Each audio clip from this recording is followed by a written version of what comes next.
Iya, selamat malam kawan-kawan semua dari komunitas El Sadik. Jadi pada malam hari ini kita akan membahas satu topik tentang media ramalan. Jadi ini adalah salah satu lanjutan dari materi-materi kita sebelumnya, minimal dari satu sesi sebelumnya. Jadi sepertinya nanti akan ada topik lain juga yang terkait ramalan, khususnya nanti tentang metode, cara, terus secara LG atau legal ground bagaimana kita bisa menanggapi gitu ya. Saya harap hari ini nggak ada masalah secara teknis. Juga mic-nya saya ini ya.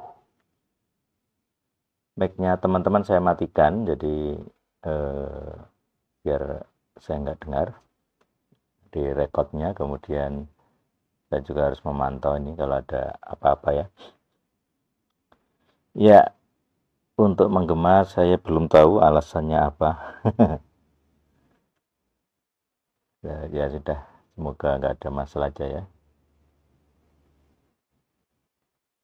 Jadi topik kita pada hari ini saya akan membuka ini ya, membuka live sharing. Bentar, saya share screen. Jadi kita akan menelusuri beberapa bagian dari kisah-kisah masa lalu terkait dengan ramalan. Oh, sorry, bentar.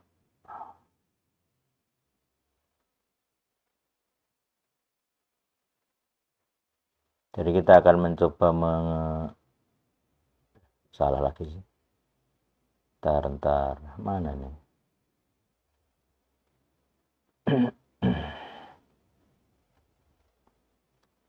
Oke, ya kita akan mencoba share screen. Nah, seperti ini. Semoga kelihatan. Jadi tentu salah satu topik tentang ramalan, atau kalau di sini lebih jelas ke kutubnya ya. Jadi ada satu kisah atau tokoh di PL disebut William Ben Beor gitu. William Ben Beor ini seorang yang terkenal sebagai peramal ya, sang peramal ya. Di Yosua 13 ayat 22 dia dikatakan William Ben Beor sang peramal. Nah, di kitab Yosua dikatakan Bani Israel membunuhnya dengan pedang bersama yang lain. Jadi ternyata di Yosua 13 itu dia dibunuh gitu. Mengapa peramal ini dibunuh? Kemudian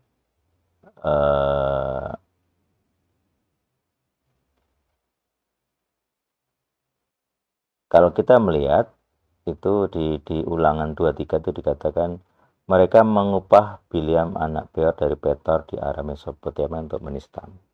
Nah, kalau kita melihat di kisah ini juga di Yosua 24 juga di Yosua ini juga mengulang kisah tentang Bileam Ben Peor. Jadi di pasal 13 dia sudah dibunuh begitu, dihukum. Lalu di Yosua 24 dikatakan dia diceritakan ulang sepertinya begitu ya. Nah, jadi mengapa ini penting sekali apa ditinjau gitu. Bahkan sampai Yosua harus mengulang-ulang ya. Jadi Yosua 24 diulang lagi. Terus Mose atau Musa di Ulangan 23 juga mengulang begitu. Jadi ulangan ini kan mengulang kisah sebelumnya. Nah, jadi menariknya adalah di sini dikatakan Bileam ini punya peran sampai dibahas berkali-kali, bahkan Tuhan itu dikatakan tidak mendengarkan Bileam. Jadi menariknya kenapa harus kenapa harus disebut bahwa Tuhan tidak mendengarkan Bileam? Berarti kan dia punya push ya, punya tekanan gitu. ramalannya ini.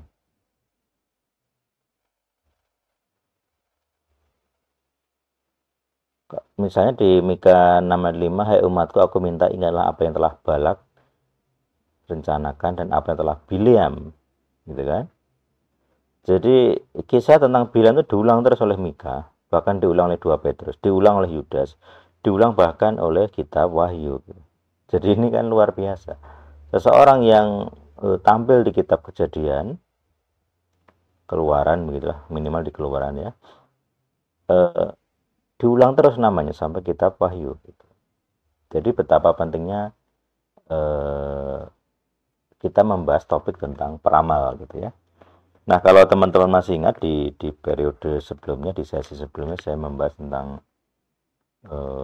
kata ramal itu terkait dengan kata kutuk, gitu. Jadi meramal itu sebenarnya mengutuk. Kemudian kemarin ada konsep mengangkat, gitu ya. Jadi seseorang yang meramal itu dia sedang mengangkat sesuatu beban, gitu, mengangkat suatu beban. Kemudian dia terkait dengan penuntun, yaitu ular, gitu. Ada nakasnya, nakas itu ular, gitu. Nah, pada hari ini kita akan meninjau media yang dipakai oleh peramal, gitu. Kalau misalnya kita lihat di nama apa namanya di Alkitab, kita coba karena sampelnya Bileam ya, kita coba Bileam lah, gitu ya. Jadi bagaimana Bileam eh, meramal, gitu. Setidaknya perangkat apa, gitu ya. Jadi misalnya dalam bilangan, gitu ya. Jadi ketika Israel itu keluar gitu dari, nah jadi ini bilangan ini ya, ini sampel aja ya. Jadi menariknya di kitab bilangan ini disebutkan bahwa Tuhan itu berdialog dengan Bileam. Jadi ketika, nah ini di ayat 5 ya, suatu bangsa ini Balak ben Sipor, Raja Moab, itu minta supaya Bileam ben Beor itu mengutuk, gitu. Datanglah dan kutuklah bangsa itu bagiku. Jadi sang peramal itu dikatakan menerima upah mengutuk bangsa. Ini levelnya bangsa ya. Jadi si Balak ini, Raja Moab, merasa Israel itu terlalu kuat, maka Bileam itu dipanggil untuk mengutuk, begitu.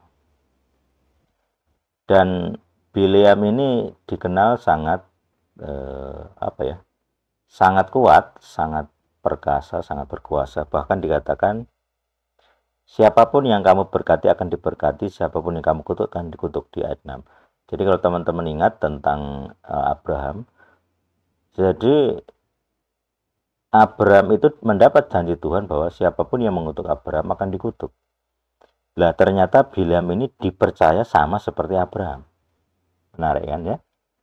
Jadi bangsa-bangsa lain itu percaya Bileam itu diberkati dan sanggup mengutuk, begitu. Sementara Tuhan itu menjanjikan Abraham lah yang memiliki berkat itu, dan siapapun yang mengutuk dia akan dikutuk.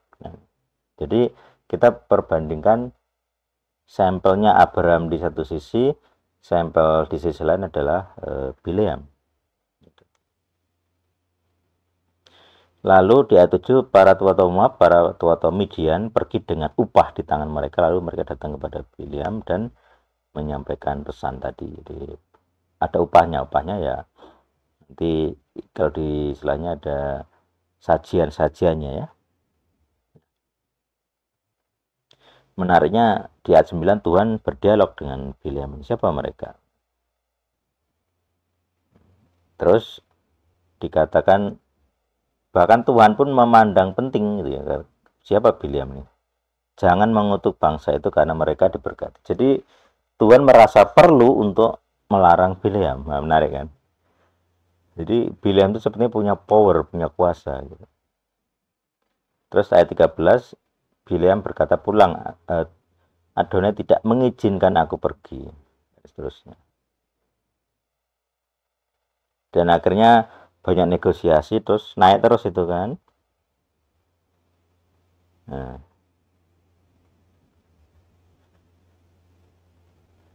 jadi akhirnya desakan dari bangsa Midian dan Moab ini, lalu Adonai kayaknya berubah pikiran atau bagaimana ya. Jadi boleh Bileam pergi, tetapi hanya omongan yang sudah ditentukan yang boleh dia omongkan. Jadi kayak ya akhirnya Bileam pergi gitu. Nah, tapi menariknya ini kayak kayak turun apa ya? Jadi nggak jadi gitulah. Ini kesannya begitu. Jadi bahkan malaikat Tuhan menghalangi gitu. Jadi sepertinya Bileam ini ya berubah pikiran juga. Jadi begitu dia berangkat niatnya ya mengutuk Israel begitu.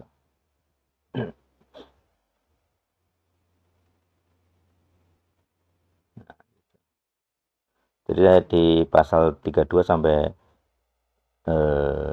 keledai ini berdialog ya,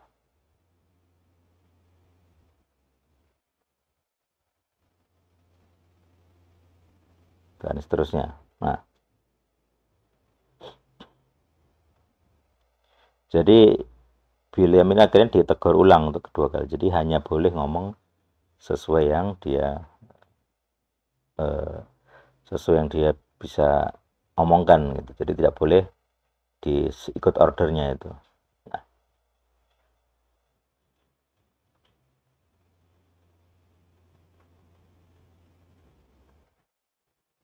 kemudian di sini dikatakan Balak menyembelih lembu dan domba lalu mengirim kepada Bileam. Jadi syarat di dalam ramalan metodenya Bileam adalah ada korban lembu, sapi, atau hewan bertanduk seperti itu, domba. Jadi syarat pertama di sini adalah ada sajian hewan korban darah. Nah, ini kalau contoh kita di Alkitab. Maka sekarang saya akan coba melihat materi kita. Jadi kalau kita melihat materi kita, ada banyak cara untuk ya, melakukan ramalan. Jadi teman-teman bisa mencari sendiri kalau ada data gitu ya. Jadi bagaimana kita atau bagaimana orang melakukan peramalan gitu. Nah, jadi ada yang menggunakan hewan, itu ada di detik.com. Kemudian tubuh hewan, organnya. Jadi ini hewannya disembelih dulu lalu diperiksa isi organnya apa begitu. Kemudian alam, tumbuhan, gerakan alam. Nah, ini contoh. Jadi nomor 4 dan seterusnya bisa banyak sekali. Kita hanya akan belajar sebagian kecil mungkin karena ada banyak metode yang mungkin tidak dipublik ya, tidak dipublis. Tetapi harapannya malam ini kita melihat sampel-sampel garis besarnya. Nah, ini yang masih terjadi ya. Jadi kartu atau tarot. Kartu ini tidak harus kartu tarot ya, jadi ada banyak kartu. Sama seperti kalau kita meramal nomor gitu ya, togel atau apa kan tidak selalu pakai kartu tarot gitu. Tapi ramalan pakai kartu itu generik, sangat umum. Nah, di dalam kartu tarot itu ada misalnya contoh di sini The Fool gitu ya, Magician, The High Price, The Empress. Jadi ini kayak kartu remi begitu, tapi dia akan menunjukkan minus plus minus dari nasib orang gitu ya. Jadi ada dia kayak punya set beragam jenis kehidupan gitu. Ada yang ada simbol-simbol dan maknanya ya. Ada yang sial, ada yang baik, ada yang buruk gitu. Sama hari ini kalau kita perhatikan satu set kartu ini kan ada baik buruknya. Ini kalau kita lihat polanya kan ini seperti kalau pengetahuan baik dan jahat di Aden ya. Jadi ada kartu yang memberikan kebaikan, ada kartu yang memberikan kejahatan. Nah, kalau tidak ada pengetahuan Aden itu harusnya hanya ada kebaikan gitu kan. Tapi karena ini keturunan dari Eden, maka muncullah ada yang kebaikan, ada yang keburukan. Nah, ini contohnya tarot itu menggunakan 78. Jadi angka 78 itu pasti sesuatu yang istilahnya bermakna. Jadi angka 78 itu pasti bermakna. Jadi istilahnya numerologinya angka 78.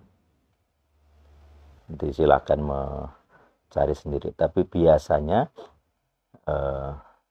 kalau angka 7 itu angka-angka kuno yang terkait dengan completeness-nya. Jadi angka 7 itu dianggap sesuatu yang lengkap. Kemudian angka 8 itu kayak permulaan baru gitu. Jadi kalau ada referensi lain bisa dibandingkan. Jadi konsepnya kata Retu ini adalah kelengkapan kehidupan dengan angka 7 itu. Kemudian angka 8 itu hidup baru. Nah, jadi harapannya kartu ini akan menyingkapkan kehidupan baru yang akan dialami gitu.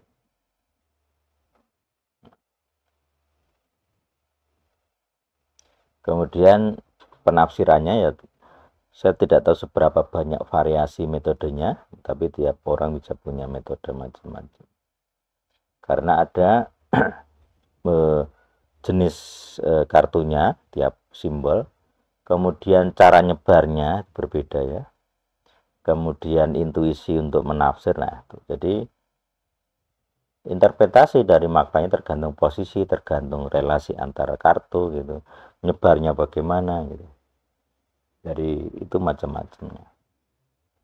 Kemudian yang kedua, astrologi. Astro itu langit ya, logos itu ilmu, jadi ilmu tentang langit. Cuman ilmu tentang langit ini berkaitan dengan simbol apa yang disebut rasi bintang. Nah, rasi bintang itu kan hanyalah interpretasi dari titik-titik proyeksi dua dimensi dari langit ya.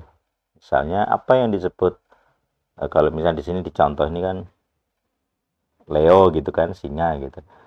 Nah, singa itu kan interpretasi saja. Jadi tiap titik bintang yang dilihat dari bumi kita ini akan ada titik-titik tertentu yang dianggap itu singa.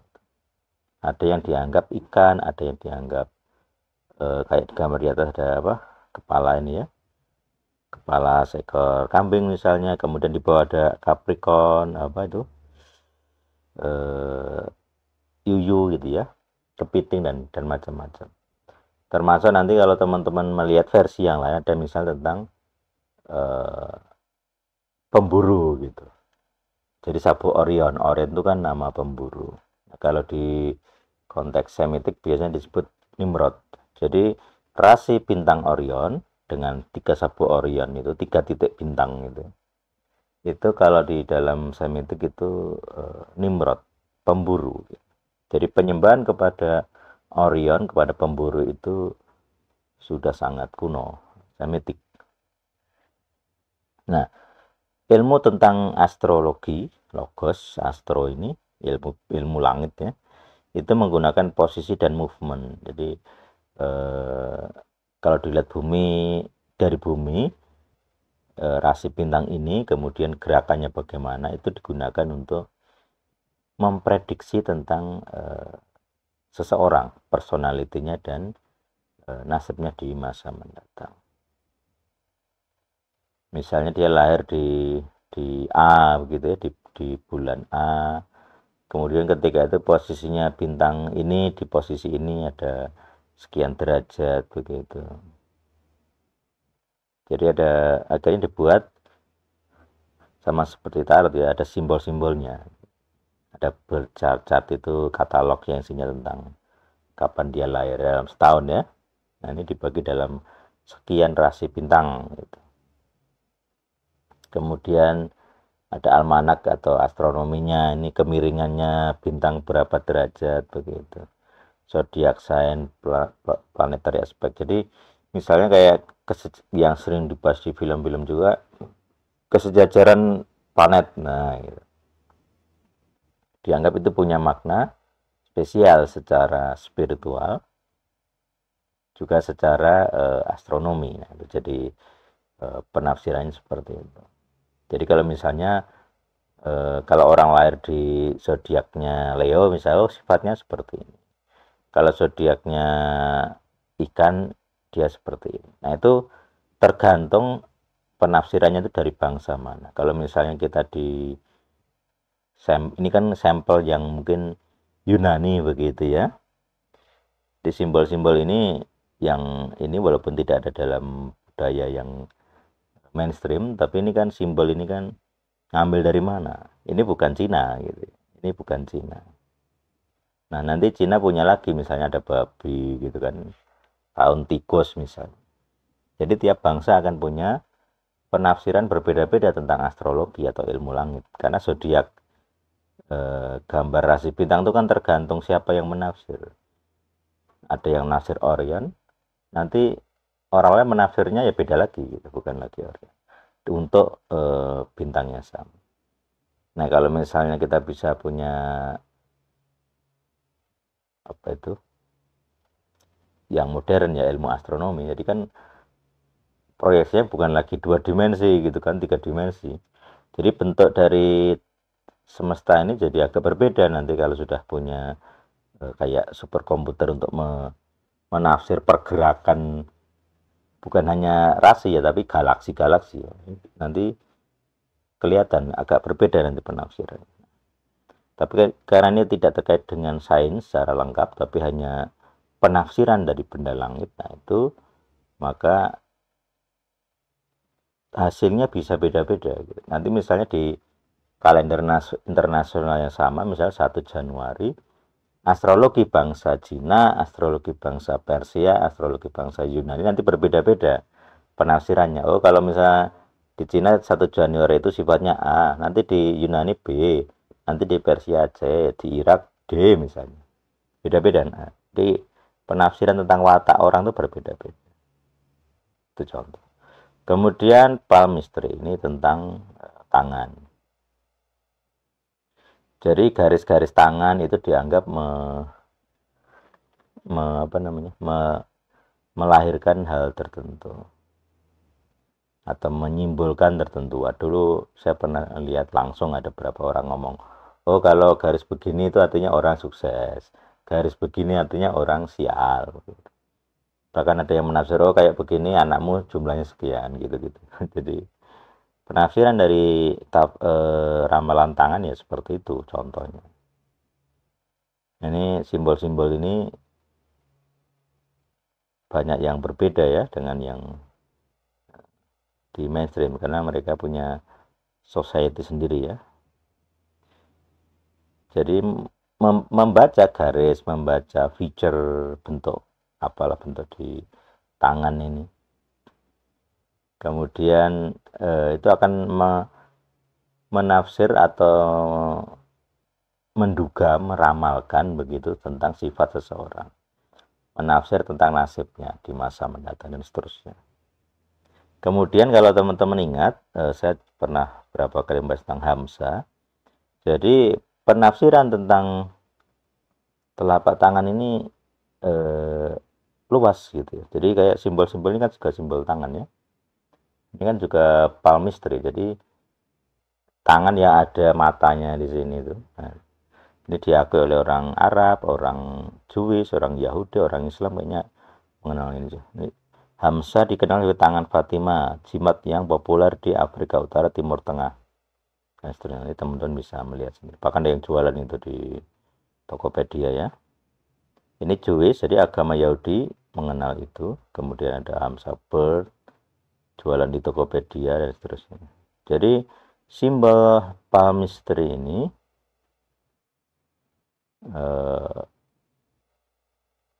salah satu media. Jadi ini media. Makanya ada beberapa mistisme apa ya? Ya mungkin mistisme begitu yang menggunakan tangan ini. Termasuk kalau tumpang tangan. Jadi kita di Al-Sadik ya biasanya udah aware ya. Kalau tumpang tangan tuh harus diuji gitu.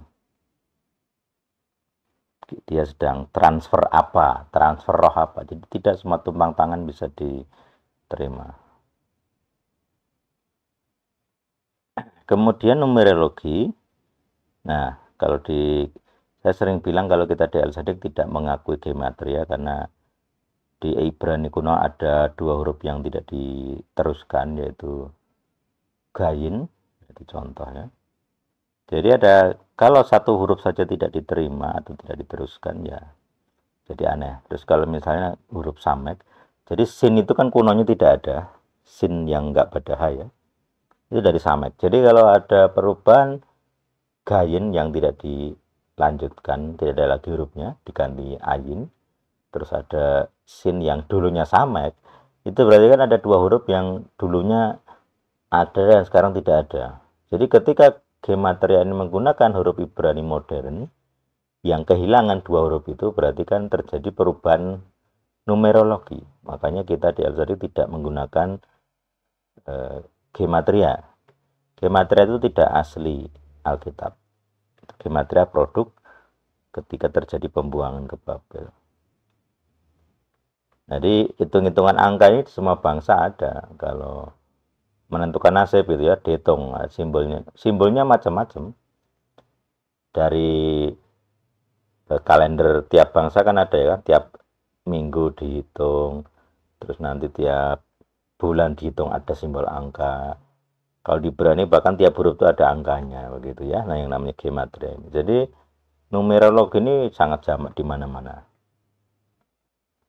Misalnya kalau orang A dengan tanggal lahir sekian, nilainya sekian, kemudian pacarnya sekian, nanti kalau nikah angka tertentu akan sial gitu kan. Angka tertentu akan baik, angka tertentu akan sial. Nah, jadi itu kepercayaan kepada numerologi, angka. Nah, kemudian berikutnya simbol-simbol,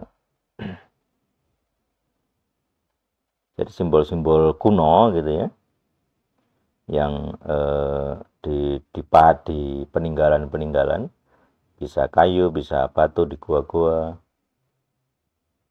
Jadi ini juga ada catatannya di bangsa tertentu ya. Jadi nggak semua bangsa akan menggunakan simbol seperti ini. Ya kayak seperti ini kan kayak hieroglif atau piktografi gitu ya. Misalnya di sini simbol kekayaan, kalau ini panen, kalau ini spear apa itu tombak gitu. Nah, ini tergantung simbol ini tergantung dari ancientnya siapa, bangsa mana.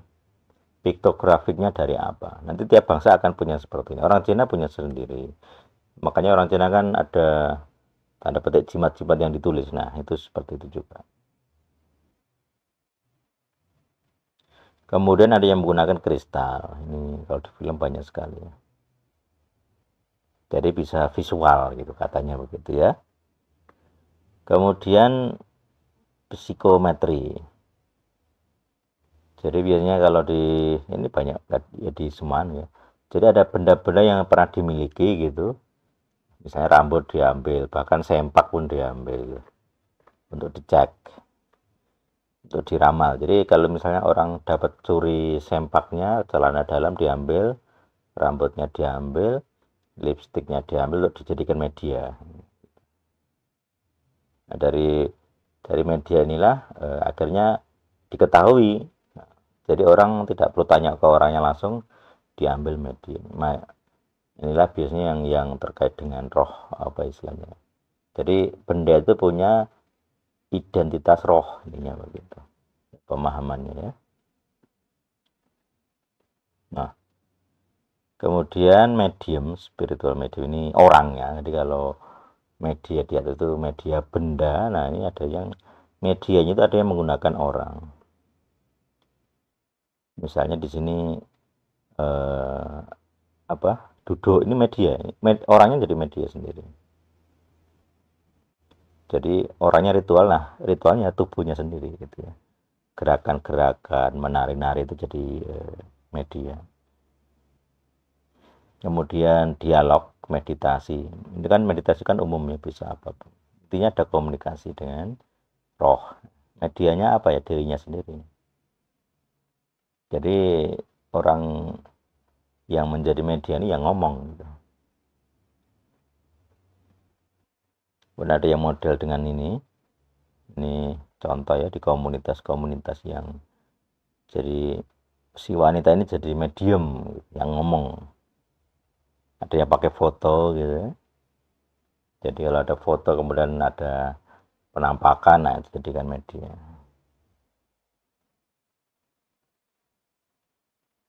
Kemudian ini alat ramal yang lain sepertinya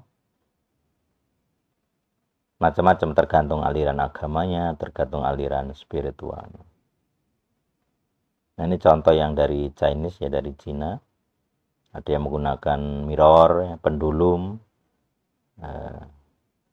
simbol-simbolnya kayak begini, misalnya snake, monkey, rooster. Nah ini kan makanya ini tiap anu kan beda-beda. Penafsiran dari rasi bintang itu beda-beda.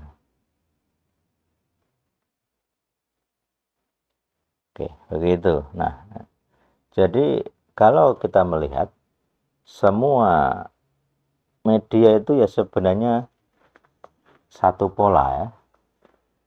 Itu hanya menggambarkan kalau teman-teman lihat di hukum kedua kan begitu ya. Jadi kalau kita melihat di hukum kedua itu kan Keluaran 20 ya. Jadi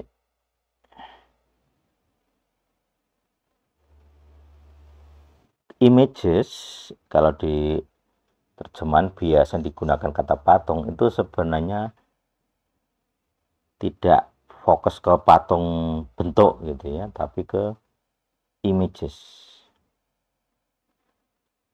Jadi kalau kita melihat images itu patung yang di mental kita. Jadi kalau patung yang wujud fisik itu kan bisa dilihat, bisa diraba gitu.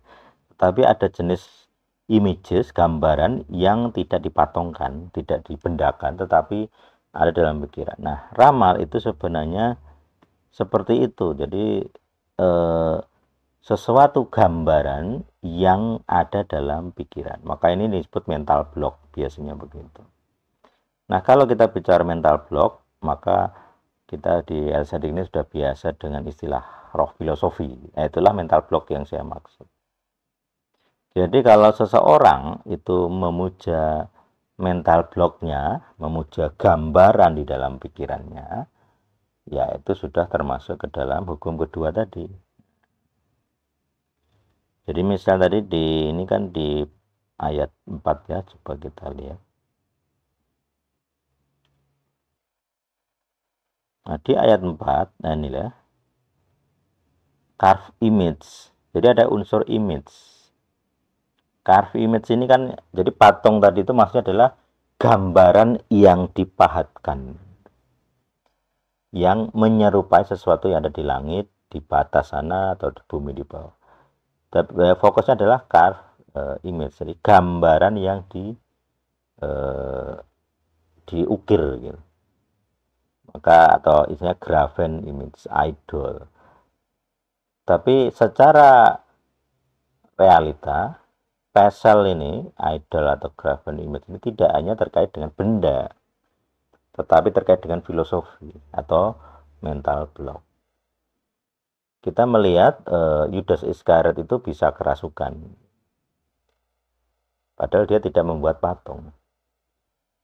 Nah, kenapa? Karena kerasukan yang akhirnya membawa dia kepada kebinasaan itu kan terjadi karena di dalam pikirannya ada mental block. Seorang Mesias itu seharusnya orang yang mimpin politik, itu mental blocknya dia. Padahal sejak dari Torah kan tidak seperti itu. Jadi mental block ini tentang graven image itu yang pada akhirnya mengarahkan Iskariot ini untuk bunuh diri gitu, karena dia merasa dia gagal menaikkan seseorang yang seharusnya menjadi Mesias itu yang jadi seperti anak Daud, raja begitu. Kok gagal gitu. Jadi dia merasa dia gagal mengemban tugas ilahi. Karena ilah yang dia maksud itu adalah di dalam pikirannya adalah yang palsu. Bukan Mesias yang asli, tapi Mesias yang palsu. Makanya kalau kita di Al-Sadiq, kita akan ada kurikulum untuk membersihkan diri dari images, mental block, filosofi yang palsu, yang salah. Kenapa salah? Karena menghasilkan kepalsuan. Termasuk beragam tadi, media tadi, semua media yang terkait ramalan itu kan saya bilang tadi, itu kan mengutuk begitu. Makanya kalau kita punya dosa leluhur tentang ilmu ramal begitu, baik itu pelaku ataupun korban, ya kita suatu saat akan terkena kutuknya. Jadi mungkin ada orang meramal kita ditembak dengan ramalan, ya kita mengikuti nasibnya, celaka ya celaka. Dan satu poin penting yang saya amati dari ramalan adalah para peramal itu tidak pernah meramalkan yang baik. Dari semua berita ramalan, saya selalu melihat ramalan itu terkait dengan kejahatan, kecelakaan. Misalnya kita ketik di sini ramalan 2024 lah. Coba aja kita. Ini kita melihat data. Nah, kita lihat prediksi ada nggak para peramal. Kapan ini ada Jayabaya? Teksnya nggak ada ya. Ramalan 2024 naga kayu. Ramalan weton diprediksi panen. Ramalan zodiak ya. Ramalan zodiak. Kalau biasanya yang sain tidak lagi menggunakan kata ramalan ya, lebih suka predicted bahasa Inggris, prediksi daripada kata ramalan. Kayak ramalan cuaca seringkali diganti jadi prediksi cuaca. Kemudian misalnya kita cari peramal gitu. Peramal terkenal atau mati tadi ya, yang kemarin saya bahas. Banyak orang peramal mati. 5 peramal yang meninggal usai ramal hal mengejutkan. Kenapa cepat mati itu para peramal?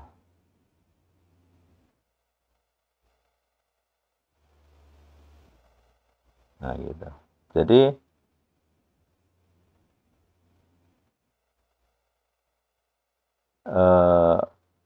peramal itu mengutuk, terkena kutuk sebenarnya. Meramal itu kena kutuk, diramal juga kena kutuk. Makanya kita nanti di akhir sesi akan menerapkan metode kita supaya kita nggak bisa lagi diramal dan dikutuk gitu ya.